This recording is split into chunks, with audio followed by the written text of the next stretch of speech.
Ikaw pala, IC. Excited ka na ba sa graduation natin? Sakto lang. Sakto lang?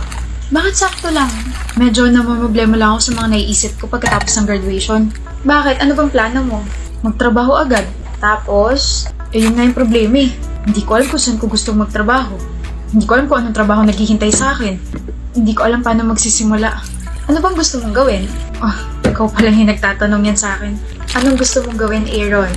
Simula pagkabata ko, gusto ko na magtrabaho sa isang hotel. Ayun yung gusto ko. Ikaw, anong gusto mong gawin after graduation? Magtrabaho rin agad. Align ba sa course natin? Siguro. Pero kasi I wanna start as an office clerk, so ayun. Sana all. Pwede ba kita tulungan? Oo naman. Okay, so there's this app called JobStreet. JobStreet? May ganyan palang app na pwede sa atin.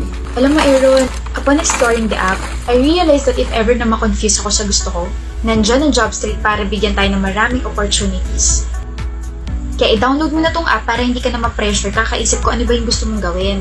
Thank you, IC, for introducing this to me. Sobrang laking tulong nito. And thank you rin for listening.